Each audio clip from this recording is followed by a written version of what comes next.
दोस्तों, हमारी आज की मूवी के मेन कैरेक्टर हैं टॉम हैंक्स, जिन्होंने आज तक एक से बढ़कर एक बेहतरीन फिल्मों में काम किया है। मूवी का नाम है ए मैन कॉल्ड ऑटो। हो सकता है आप ये मूवी देखकर थोड़े बोर हो जाएं, लेकिन अगर आपका दिल अच्छा है तो डेफिनेटली आपको ये मूवी पसंद आएगी।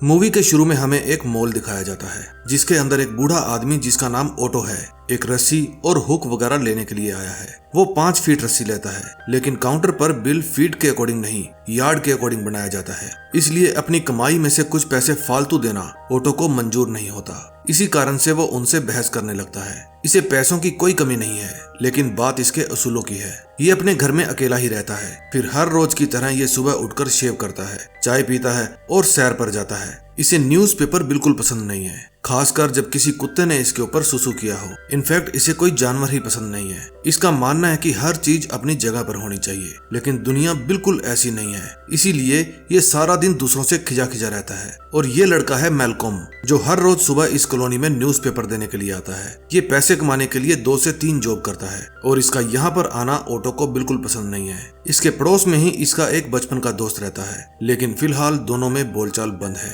इसे ये लेडी और इसका डॉगी दोनों ही पसंद नहीं है, क्योंकि ये जगह जगह पर सुसु करता है। इसके घर के पास में ही इसका गैरेज है, लेकिन उसके बाहर बैठा बिल्ला ये भी इसको बिल्कुल पसंद नहीं है। फिर ये अपनी कार से फैक्ट्री जाता है, जहाँ ये काम करता है, और आज इसकी जॉब का आखिरी दिन है। लेकिन इसके कुलीग्स द्वारा दी गई रिटायरमेंट पार्टी से भी ये खुश नहीं है। और जब इसके फोटो वाले केक पर चाकू चलाया जाता है, तो ये पार्टी को बीच में ही छोड़कर चला जाता है। ये हर रोज कोरियर वाले को समझाता है कि कार को वहां पर खड़ी करके पैदल कोरियर देने के लिए आया करो। फिर ये घर जाकर टेलीफोन कंपनी में फोन करके फोन को डिस्कनेक्ट करने के लिए कहता है। फिर वो अपने घर की अच्छे से सफाई करता है और अपना महंगे वाला सूट पहनकर एकदम तैयार हो जाता है। तैयार होकर ये अपने मैट के ऊपर अखबार बिछाता है और अपनी छत में हुक लगा के एक फांसी का फंदा तैयार करता है। ये फांसी लेने ही वाला था, तभी इसे किसी कार की आवाज आती है और ये दखल अंदाजी करने के लिए वहाँ भी दौड़ा चला जाता है। ऑटो कहता है, क्या इस मूर्ख को कार चलानी नहीं आती? दरअसल ये इसके नए पड़ोसी हैं, जो यहाँ पर किराए पर रहने के लिए आए हैं। इनकी ऑलरेडी 2 बेटियां हैं और अभी इनको एक और बच्चा होने वाला है। फिर वो उस आदमी को, जिसका नाम टॉमी है, बाहर निकलने के लिए कहता है और खुद उसकी कार को अच्छे से पार्क करता है। फिर चाबी वापस देकर वो कहता है, तुम्हें लाइसेंस किस मूर्ख ने दिया? जब वो घर जाता है तो उसके पड़ोसी उसके लिए खाने की कोई डिश लेकर आते हैं। जब ऑटो वो डिश ले लेता है तो वे उससे कोई स्क्रू खोलने के लिए एलन रेंच मांगते हैं। इस लेडी का नाम मैरीसोल था। फिर वो अपने गैराज में ले जाकर उन्हें एलन रेंच देता है और वापस घर में आकर उनकी दी हुई डिश खाता है। अब फाइनली वो समय आ गया था जब उसे खुद को मारना था, इसलिए वो जैसे ही फांसी लगाता है, हुक टूट जाता है और वो नीचे गिर जाता है। फिर उसे नीचे पड़े पेपर में एक ऐड दिखती है, जहाँ से सस्ते फूल मिलते थे। वो 2-3 बुके लेकर अपनी वाइफ की कब्र पर जाता है। दरअसल ये अपनी वाइफ से बहुत प्यार करता था और 6 महीने पहले ही उसकी वाइफ की मौत हुई थी। इसीलिए तो ये खुद को मारकर अपनी वाइफ के पास जाना चाहता था। अगले दिन सुबह ये अपने घर के आगे से बर्फ हटाता है और ये उन जरूरी कामों में से एक है जो ये हर रोज किया करता था, बिना नागा। फिर वो देखता है कि उसकी पड़ोसन उस बिल्ले को एक पत्थर मार रही है। ऑटो कहता है कि अगर एक और बार तुमने इसको पत्थर मारा तो मैं तुम्हारे कुत्ते को लात मार के छत पे गिरा दूंगा। जब थोड़ी देर बाद वो घर पे होता है तो उसके पड़ोसी फिर से वहां आते हैं और ऑटो से सीढ़ी मांगते हैं। फिर वो उन्हें गैराज में लेकर जाता है। वहां उसे अपने दोस्त की वाइफ अनीता मिलती है। वो कहती है कि क्या तुम हमारा हीटर ठीक कर दोगे, लेकिन ऑटो मना कर देता है। फिर वो उन्हें सीढ़ी देता है और देखता है कि उसकी कार के नीचे बिल्ला बैठा है। फिर वो उसे भगा देता है। उसके बाद वो ना चाहते हुए भी अपने दोस्त के घर गीजर ठीक करने के लिए जाता है। उसके दोस्त की वाइफ अनीता कहती है, हमारा बेटा जो जापान में रहता है वो ये घर डीलर्स को बेच रहा है। फिर उसके बाद मुझे वृद्धाश्रम और रुबेन को हॉस्पिटल जाना होगा। लेकिन जो लड़का इस समय उनके घर पे मौजूद था, उसका नाम जिमी है। वो पड़ोस में ही रहता है। उसका भी इस दुनिया में कोई नहीं है, इसलिए वो ज्यादातर समय अपने पड़ोसियों के घर में बिताता है। एक सिक्का ऑटो हर समय अपने पास रखा करता था, जो कि उसकी वाइफ की निशानी था। फिर वो दोबारा से अपना सूट बूट पहनकर अपने गैराज में जाता है और एक पाइप को कार के साइलेंसर में डालकर उसका दूसरा हिस्सा कार के अंदर डाल देता है और कार को स्टार्ट करके उसके अंदर बैठ जाता है, ताकि दम घुटने के कारण उसकी मौत हो जाए। लेकिन उसकी पड़ोसन मैरीसोल वहां पर आ जाती है और कहती है कि टॉमी सीढ़ी से नीचे गिर गया है, एम्बुलेंस उसको हॉस्पिटल लेकर गई है, प्लीज मुझे भी हॉस्पिटल लेकर चलो। ऑटो कहता है, मैं क्यों लेकर जाऊं, तुम्हारे पास भी कार है, खुद चली जाओ। मैरीसोल कहती है, मुझे कार चलानी नहीं आती। उसका मरने का प्लान आज फिर कैंसिल हो गया था। हॉस्पिटल में उसे एक क्लोन मिलता है जो ऑटो से उसका फेवरेट कॉइन लेकर जादू दिखाता है। जब क्लोन उस सिक्के को गायब कर देता है तो ऑटो उसको भी पीट देता है, लेकिन बाद में वो क्लोन ऑटो को सिक्का वापस दे देता है। जब अगले दिन वो अपने घर के आगे से बर्फ हटा रहा होता है तब मैरीसोल चिल्लाती है कि ये बिल्ला मरने वाला है। तभी उनका पड़ोसी जिमी वहां आ जाता है। वो इस बिल्ले को उठाकर जबरदस्ती ऑटो के घर में ले जाता है। ऑटो कहता है इसे अपने घर लेकर जाओ और निकलो यहाँ से। अगले दिन ऑटो रेलवे स्टेशन पर रेल के नीचे आकर मरने के लिए जाता है, लेकिन पैर फिसलने के कारण एक बूढ़ा गलती से पटरी पर गिर जाता है। ऑटो उसकी जान बचाने के लिए नीचे जाता है और उसको वहां से निकालने में मदद करता है, लेकिन जानबूझकर खुद ऊपर नहीं आता, पर लोग इसे बचा ही लेते हैं। जब वो घर पहुंचता है तो जिमी उस बिल्ले को ऑटो के पास लेकर आता है और कहता है कि ये तुम्हें पसंद करता है, आज से तुम ही इसकी देखरेख करोगे। अब ना चाहते हुए भी ऑटो को वो बिल्ला अपने पास रखना पड़ता है। वो बिल्ले को बताता है कि अगर मेरे घर में रहना है तो मेरा कहना मानना होगा, लेकिन बिल्ले को भी वो जगह पसंद आती है जहाँ ऑटो की वाइफ सोया करती थी। अगले दिन सुबह वो मैल्कॉम नाम के उस लड़के को फिर से पकड़ लेता है और कहता है कि यहाँ पर पेपर मत डाला करो। मैल्कॉम कहता है कि ये मेरा काम है, नहीं करूंगा तो मुझे जॉब से निकाल देंगे। ऑटो कहता है कोई और काम क्यों नहीं करते। मैल्कॉम कहता है कि मैं ऑलरेडी 3 काम करता हूँ सर। मैं खुद के लिए एक पुरानी कार खरीदना चाहता हूँ। मैं आपको जानता हूँ, मैं आपकी वाइफ का स्टूडेंट रह चुका हूँ। उनका स्वभाव बहुत ही अच्छा था। ऑटो उससे थोड़ा सा इम्प्रेस हो जाता है। फिर ऑटो मैरीसोल के पास जाता है और कहता है कि चलो मैं तुम्हें ड्राइव करना सिखाता हूँ ताकि इमरजेंसी पड़ने पर तुम्हें किसी के आगे गिड़गिड़ाना ना पड़े। ऑटो उसे हर तरह से कार चलानी सिखाता है। कार सिखाते समय वो उसे डांट भी देता है, जिससे मैरीसोल रोने लगती है। उसे थोड़ी बहुत कार तो पहले भी चलानी आती थी, लेकिन अब वो बिल्कुल परफेक्ट हो चुकी थी। फिर मैरीसोल उससे हेल्प मांगती है और कहती है कि आज रात क्या आप हमारे घर रुकेंगे, मुझे अपने हस्बैंड के साथ कहीं जाना है। उस रात वो मैरीसोल के बच्चों को बहुत अच्छे से संभालता है और जब सुबह वे घर वापस आते हैं तो बहुत खुश होते हैं। अब उसका नेचर थोड़ा सा चेंज हो गया था। अब उसे लोगों की हेल्प करने में मजा आने लगा था। वो मैल्कॉम की साइकिल से आने वाली आवाजें भी ठीक कर देता है। तभी वहाँ एक और लड़की आती है। वो कहती है मैं सोशल मीडिया जर्नलिस्ट हूँ, आपने स्टेशन पर एक बुजुर्ग की जान बचाई थी, आप हमारे हीरो हैं, मैं आपकी वीडियो बनाने के लिए आई हूँ। लेकिन ऑटो उस लड़की को भगा देता है। फिर मैरीसोल और ऑटो दोनों सैर कर रहे थे। तभी मैरीसोल उससे उसकी फैमिली के बारे में पूछती है और ऑटो इस बात पर गुस्सा हो जाता है। वो कहता है कि अपने काम से मतलब रखो। जब वो उसे डांट कर घर जाने लगता है तो उसकी तबीयत खराब हो जाती है। वो घर जाकर दरवाजा बंद कर लेता है।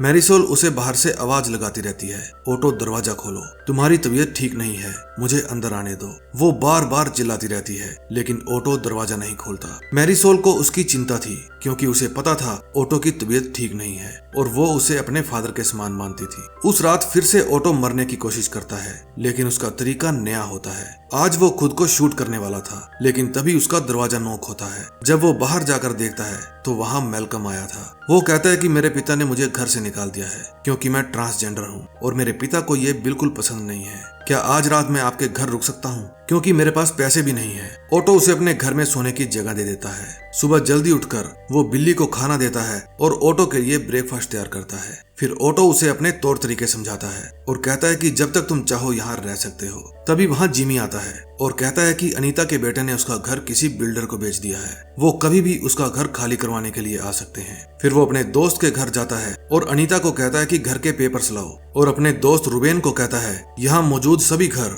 मेरी ही देखरेख में बने थे और मैं इन्हें किसी लालची डीलर को हड़पने नहीं दूंगा। फिर वो मैरीसोल के पास जाता है और कहता है कि मुझे तुम्हारा फोन यूज करना है, लेकिन वो मना कर देती है। वो ऑटो पर गुस्सा थी। वो कहती है कि मैं उस दिन चिल्लाती रही, लेकिन तुमने मेरी एक भी बात नहीं सुनी। मुझे डर था कि तुम्हें कुछ हो न जाए, लेकिन तुम्हें किसी की कोई परवाह नहीं है। मैं उस दिन बहुत डर गई थी। मैं तुम्हें खोना नहीं चाहती ऑटो, मैंने हमेशा तुम में अपने पिता को देखा है। तुम क्या सोचते हो बुरा वक्त सिर्फ तुमने ही झेला है? नहीं, बुरा वक्त हम सब ने झेला है। ऑटो कहता है मुझे फोन करने दो, वरना डीलर मेरे दोस्त का घर छीन लेंगे।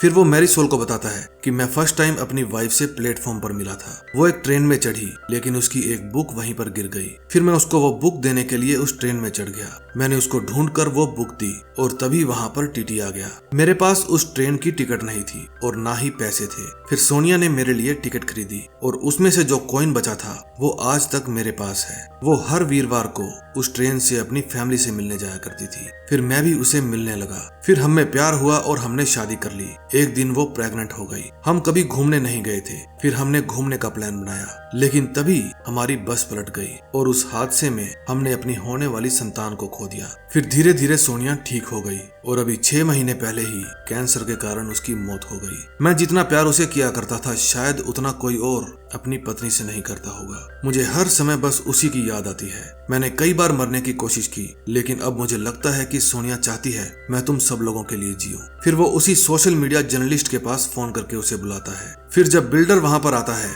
तो अनीता कहती है कि मुझे तुम मेरे पति से दूर नहीं कर सकते, निकल जाओ यहाँ से। बिल्डर कहता है तुम बूढ़े हो गए हो, कौन रखेगा तुम लोगों का ख्याल, मैं ये सब तुम्हारी भलाई के लिए कर रहा हूँ। जिमी कहता है कि इनका ख्याल मैं रखूंगा। इस समय वो जर्नलिस्ट ये सारी बातें लाइव टेलीकास्ट कर रही थी। जर्नलिस्ट कहती है कि उनका बेटा खुद पिछले 10 सालों से अपनी फैमिली से नहीं मिला है, तो उसको अपने मॉम डैड को अलग करने का हक किसने दिया। मिस्टर ओटो ने हमें बताया है कि आप लोग यहाँ पर रह रहे सीनियर सिटीजन्स की बीमारी के बारे में सब कुछ जानते हो। आपके पास उनकी बीमारियों का डाटा कैसे आया, क्या आप हमें बताएंगे? ये बात सुनते ही बिल्डर वहाँ से खिसकने की करता है, क्योंकि उसको पता था यहाँ रुका तो पता नहीं कौन कौन सी पोल खुल जाएगी। फिर ओटो अपने दोस्त को कहता है कि देखा तुमने कैसे वो दुम दबाकर भाग गया, मैं ऐसे ही तुम्हें बेघर नहीं होने दूंगा। ऐसा लगता था कि इस बात से उसका दोस्त भी बहुत खुश था। बाहर वो जर्नलिस्ट सभी पड़ोसियों का इंटरव्यू ले रही थी और ओटो अपने घर में जा रहा था, लेकिन तभी उसकी तबीयत खराब होती है और वो वहीं पर गिर जाता है। जब ओटो को होश आता है तो उस समय मैरिसोल उसके पास बैठी थी। तभी डॉक्टर वहां आती है और कहती है कि ओटो ने आपको अपनी फैमिली बताया है, क्या आपको पता है इनके दिल का साइज बहुत बड़ा है। ये बात सुनकर मैरिसोल हंसने लगती है, क्योंकि वो सोच रही थी कि ये कोई बीमारी नहीं, ये तो खूबी है। तभी मैरिसोल की भी तबीयत खराब हो जाती है और उसको एक बेबी बॉय होता है। उसके घर पार्टी चल रही थी, तभी वहाँ ओटो आता है। वो मैरिसोल के बेटे के लिए एक पालना लेकर आया था, जिसे उसने खुद पेंट किया था। ये पालना कभी उसने अपने होने वाले बेटे के लिए लिया था। फिर मैरिसोल ओटो को अपना बेटा देकर वहाँ से चली जाती है। ओटो कहता है कि पहचाना मुझे, मैं हूँ तुम्हारा दादा। फिर ओटो उस बच्चे को पालने में रखकर झूला झुलाने लगता है। अगले दिन ओटो अपनी इस नई फैमिली को अपनी वाइफ से मिलवाने ले जाता है। फिर घर आकर वो कुछ पेपर्स पढ़ता है और उन्हें इनवेल्प में डालकर मैरिसोल के लिए रख देता है। फिर वो मैल्कॉम को कार की बेसिक जानकारी देता है और कार के पेपर्स और चाबी देकर कहता है आज से ये कार तुम्हारी हुई। और खुद का सपना पूरा होता हुआ देखकर मैल्कम बहुत खुश होता है। फिर ओटो खुद के जोड़े हुए रुपयों से एक जबरदस्त कार खरीद कर लाता है और मैरिसोल को कहता है कि चलो कहीं घूमने चलते हैं। उस कार को देखकर सब लोग बहुत खुश होते हैं। अब देखते ही देखते फिर से सर्दियां आ जाती है। तभी मैरिसोल के घर पर एक पार्सल आता है। जब उसका हस्बैंड पार्सल लेने के लिए आता है तो देखता है कि आज ओटो ने घर के बाहर से स्नो नहीं हटाई। फिर मैरिसोल भागकर वहां जाती है। वे उसके घर में सभी कमरे चेक करते हैं। तभी खुद के बेडरूम में ओटो की लाश मिलती है। मरते वक्त भी ओटो की वाइफ का दिया हुआ कॉइन ओटो के पास ही था। बस यही दिन मैरिसोल कभी देखना नहीं चाहती थी। टॉमी वहां पड़ा इनवेल्प मैरिसोल को देता है। उसके अंदर से एक लेटर मिलता है जिस पर लिखा हुआ था, मैरिसोल अगर तुम ये लेटर पढ़ रही हो तो फिक्र मत करो, मैंने कोई बेवकूफी नहीं की। मुझे लगता है कि बड़ा दिल होना उतना अच्छा नहीं है जितना सुनने में लगता है। डॉक्टर्स ने कहा था कि ये मेरा पीछा नहीं छोड़ेगा, इसीलिए मैंने पहले से ही सब सोच लिया था। ये बिल्ला दिन में 2 बार खाना खाता है और इसे शांति में रहना पसंद है। और हाँ, मेरा फ्यूनरल अच्छे से करना, लेकिन ज्यादा खर्च मत करना। बस कुछ ऐसा करना जो लोग हमेशा के लिए मुझे याद रखें। मैं हमेशा तुम लोगों के दिलों में रहना चाहता हूँ। मेरे बैंक अकाउंट का एक्सेस मेरा वकील तुम्हें दे देगा। मैंने कभी पैसे बर्बाद नहीं किए, इसलिए तुम आराम से अपने बच्चों को पढ़ा सकती हो और जो पैसे बच जाएं उन्हें फ्यूचर के लिए रख लेना। आज से ये घर और उसके अंदर जो कुछ भी है सब तुम्हारा है। बस याद रहे उन रियल एस्टेट वालों को ये घर कभी मत बेचना। हो सकता है तुम्हें बुरा लगे, पर टॉमी को मेरी कार कभी चलाने मत देना। मैं मेरी कार को तुम्हारे भरोसे छोड़कर जा रहा हूँ। दादा ओटो। दोस्तों, इस मूवी ने मुझे तो इमोशनल कर दिया, और अगर इस मूवी ने आपके दिल को भी छू लिया हो तो प्लीज इस वीडियो को लाइक करके मेरा चैनल सब्सक्राइब कर देना, ताकि मैं और भी अच्छी मूवीज आपके लिए लाता रहूं। हम मिलेंगे एक नए दिन नई स्टोरी के साथ। तब तक के लिए love you, ta ta, bye bye.